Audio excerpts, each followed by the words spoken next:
Hi friends, എല്ലാവർക്കും drive and ഫുഡിലേക്ക് സ്വാഗതം. അപ്പോൾ ഇന്ന് നമ്മൾ തയ്യാറാക്കാൻ പോകുന്നത് ഒരു ബീഫ് റെസിപ്പിയാണ്. എല്ലാവർക്കും ഇഷ്ടമാവും. അപ്പോൾ നമുക്ക് വീഡിയോ ഒന്ന് കണ്ടു നോക്കാം.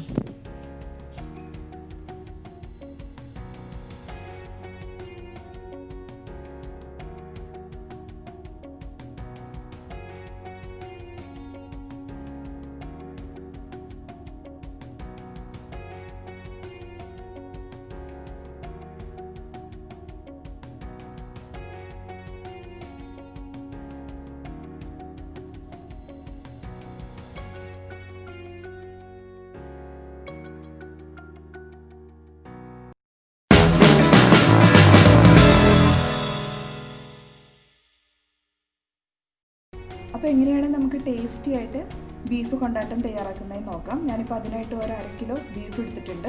ഇനി നമുക്ക് അതിലേക്ക് ആവശ്യമുള്ള പൊടികൾ ചേർത്ത് കൊടുക്കാം. ഞാനിപ്പോൾ ഇതിലേക്ക് 1 സ്പൂൺ മുളക് പൊടി ചേർത്ത് കൊടുക്കുകയാണ്. കൊണ്ടാട്ടം ആയതുകൊണ്ട് നമ്മൾ കൊണ്ടാട്ടം ചേർക്കുന്നതുകൊണ്ട് ആദ്യം ആവശ്യത്തിനുള്ള എരിവ് ചേർത്ത് കൊടുക്കാം. അതുപോലെ തന്നെ 1 സ്പൂൺ മല്ലിപ്പൊടി ചേർത്ത് കൊടുക്കുന്നുണ്ട്. ഒരു 1/4 ടീസ്പൂൺ മഞ്ഞൾപ്പൊടി ചേർത്ത് കൊടുക്കുന്നുണ്ട്. 1/2 സ്പൂൺ കുരുമുളക് പൊടി. ഇനി നമുക്ക് 1/2 സ്പൂൺ ഗരം മസാല പൊടിച്ചത് ചേർത്ത് കൊടുക്കാം. 1 സ്പൂൺ ഇഞ്ചി വെളുത്തുള്ളി ചതച്ചത് ചേർത്ത് കൊടുക്കാം. ഇനി നമുക്ക് ആവശ്യത്തിന് ഉപ്പ് ചേർത്ത് കൊടുക്കാം.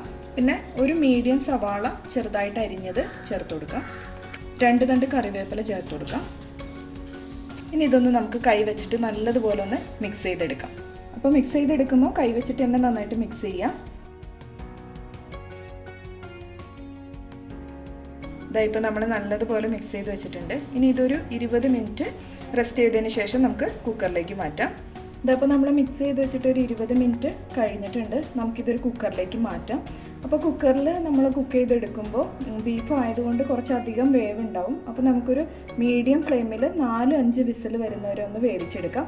അപ്പോൾ ഞാനിതൊന്ന് കുക്കറിലേക്ക് മാറ്റട്ടെ.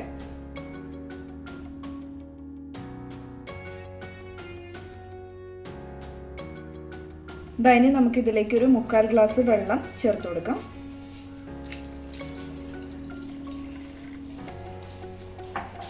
നല്ലതുപോലെ ഒന്ന് മിക്സ് ചെയ്തെടുക്കാം. ഇനി നമുക്ക് ഫ്ലെയിം ഓൺ ചെയ്ത് ഇതൊന്ന് ഗ്യാസ് സ്റ്റൗവിൽ വയ്ക്കാം.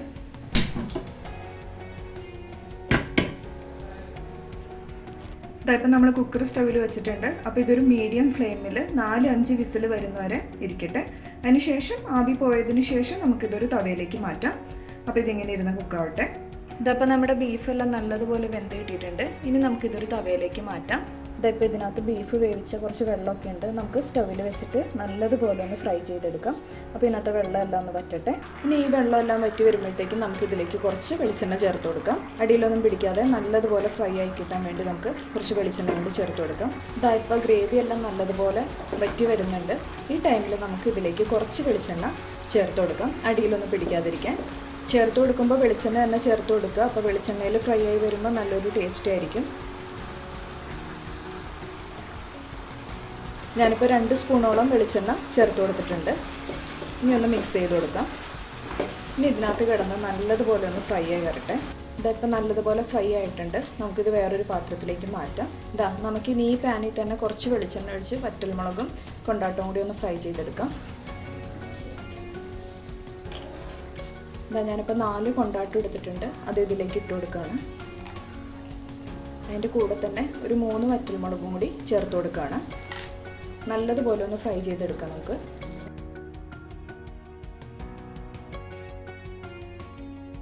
മുളക് ഒരുപാട് കരിഞ്ഞു പോകണ്ട.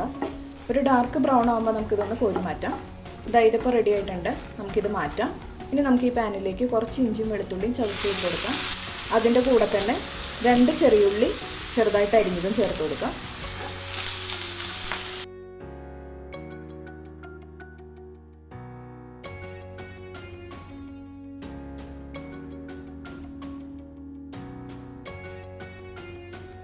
ഈ ഉള്ളി ഒന്ന് വാടിക്കഴിയുമ്പോൾ നമുക്ക് സവാള ചേർത്ത് കൊടുക്കാം.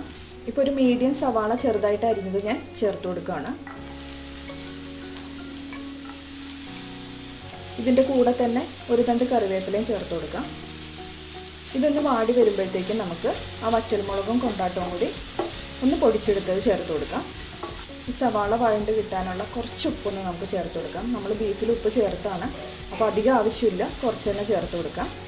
ഒരു നുള്ളു ഉപ്പാണ് ചേർത്ത് കൊടുക്കുന്നത്. ഈ സവാള ഒരുപാടങ്ങ് വഴണ്ട് വരേണ്ട ആവശ്യമില്ല, ഒരു ചെറുതായിട്ടൊന്ന് കടിക്കാൻ നമുക്ക് കിട്ടണം. ആ പാകമാകുമ്പോഴത്തേക്കും നമുക്ക് ഇതിലേക്ക് വറ്റൽമുളകും പിന്നെ കൊണ്ടാട്ടം കൂടി ചതച്ചിട്ട് കൊടുക്കാം. ഇപ്പോൾ ഏകദേശം റെഡി ആയിട്ടുണ്ട്. ഇതായിപ്പോൾ നമ്മൾ മുളക് ഇതുപോലെ പൊടിച്ചെടുത്തിട്ടുണ്ട്. നമുക്കിതൊന്ന് ചേർത്ത് കൊടുക്കാം. ഇനി നല്ലതുപോലെ ഒന്ന് മിക്സ് ചെയ്ത് കൊടുക്കാം.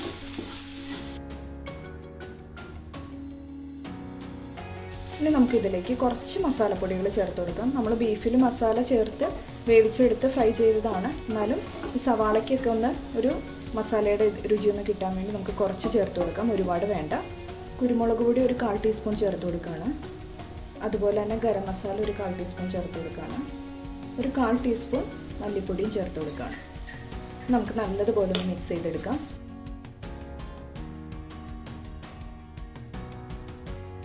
ഇപ്പോൾ ആ പൊടിയുടെ പച്ചക്കുത്തൊക്കെ ഒന്ന് മാറിയിട്ടുണ്ട്. നമുക്ക് നേരത്തെ ഫ്രൈ ചെയ്ത ബീഫ് ഒന്ന് ചേർത്ത് കൊടുക്കാം. ഇനി നമുക്ക് നല്ലതുപോലെ ഒന്ന് മിക്സ് ചെയ്തെടുക്കാം.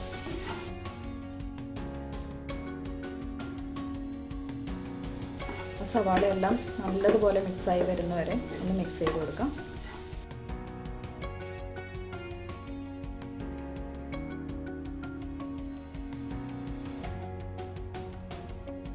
ഇനി നമുക്ക് ഇതിൻ്റെ മുകളിലേക്ക് ഒരു പച്ചമുളക് ചെറുതായിട്ട് അരിഞ്ഞൊന്ന് ചേർത്ത് കൊടുക്കാം. അപ്പോൾ നമ്മൾ എരിവ് അങ്ങനെ അധികം ഉണ്ടാവില്ല. നമ്മൾ ഇതെല്ലാം കുക്ക് ചെയ്ത് കഴിഞ്ഞിട്ടുള്ള പച്ചമുളക് ചേർക്കുന്നത്. എന്നിട്ടൊന്ന് ജസ്റ്റ് ഒന്ന് വഴറ്റിയെടുത്താൽ മതി. ഒരു പച്ചമുളക് അരിഞ്ഞ് ചേർത്ത് കൊടുക്കാം. ഇത്രയും തന്നെ മതിയാവും. നമുക്ക് തീ ഒന്ന് ഓഫ് ചെയ്യാം. അതിനുശേഷം കറിവേപ്പില ചെറുതായിട്ട് അരിഞ്ഞതൊന്ന് ഗാർണിഷിന് വേണ്ടി ഇട്ട് കൊടുക്കാം.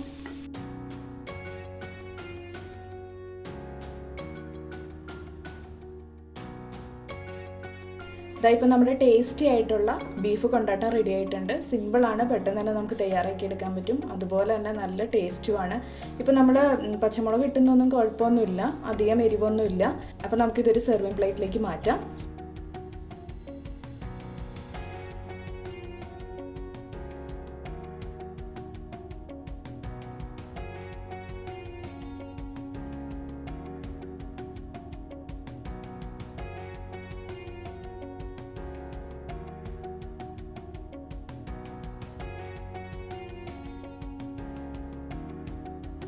ഇതപ്പോൾ നമ്മുടെ ടേസ്റ്റി ആയിട്ടുള്ള ബീഫ് കൊണ്ടാട്ടം റെഡി ആയിട്ടുണ്ട്. അപ്പോൾ എല്ലാവരും ട്രൈ ചെയ്ത് നോക്കുക. സിമ്പിളാണ്, അതുപോലെ തന്നെ ടേസ്റ്റിയാണ്. അപ്പോൾ വീഡിയോ ഇഷ്ടമായെങ്കിൽ ലൈക്ക് ചെയ്യുക, ഷെയർ ചെയ്യുക, കമൻറ്റ് ചെയ്യുക. അപ്പോൾ ഇനി അടുത്ത വീഡിയോയുമായി വീണ്ടും കാണാം.